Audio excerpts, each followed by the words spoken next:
Wow, this is another blow for Bola Ahmed Tinubu. This is the former governor of Jigawa State, Sule Lamido. He has come out he has said a lot of things about Bola Ahmed Tinubu, the role he played in June 12, how he supported the Babangida regime, how he worked against Abiola and all the paparazzi, the drama that Bola Ahmed Tinubu displaying now, and people are looking at him like the latest kid, the kid that fought for democracy and all that. He called names, and he called names of people that are still alive. Guys, let me don't talk much. I want you guys to just watch this video. Oh, more, no be smart, Anyway, we don't even know what the nut is cooking. Guys, please kindly share this video. Don't forget to like and follow. Thank you. I feel highly entertained by Tinubu's rhetorics, the way he's dramatizing his own role, in Nigerian democracy. Luckily, we're all alive. Luckily, we're all alive. We're all there. We're all, participating in that particular, sphere of political activity. So I was in the middle of it. Tinubu became relevant and noticeable after Abiola took over government. Before then, he was the Senate, was the secretary of the party. And with all respect to him, you see, he was part of those people who were supporting Babangida's annulment of June 12. He was part of it. His own mother, Haja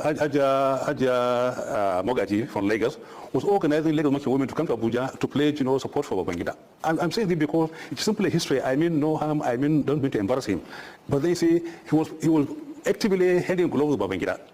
Now, when Babangida saw the fact that he was having a problem with the party, he went to the National Assembly to address them. One infamous speech was, they are trying to incite you. It is you they are against.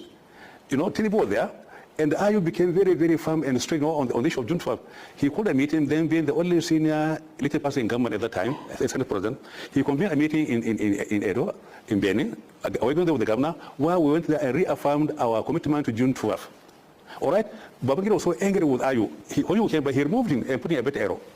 He put him there so that, so that they can be aligned to political kind of machinations. So when Tinubu today, after being a general president, decided to rewrite history, try to maybe deconstruct history and then rewrite it, then it is very, very amusing because he was part of the Babangida's support of June 12. He was part of it. Now it was only when Abiola took over government that Tinubu then became our so-called activist of June 12. Not only all those who are talking about June 12 in the deco, I mean no harm, I mean no disrespect. I'm simply saying what happened during that time. All of them, those who were in the deco, where were they on June 11? They had no part in June 12. They had no part of June 12 campaign. They had no part of the June activities. What are they are not, because most of them are saying they should down look. All of them, because they know that it won't work out. So when Abiola won the election, and then after the annulment, they are all very, very passive.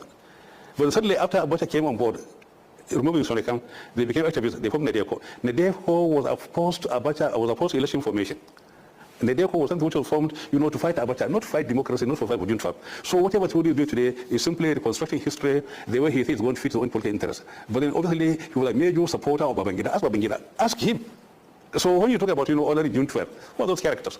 Ere, somebody who replaced Ayu for June 12? Who are the others? All of them. So he ran away. We stayed behind. We fought Abacha.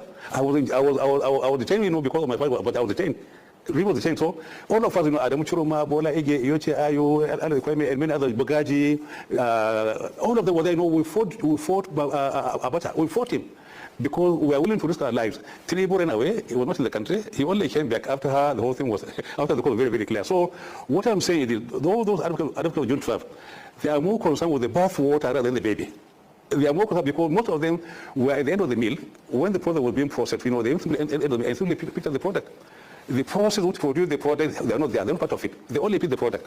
And today it's not about the victor, but it's about the victory more than anything else. So they made this kind of distinction. The difference between the victory and the victor. The DECO were more concerned with the victory than the victor.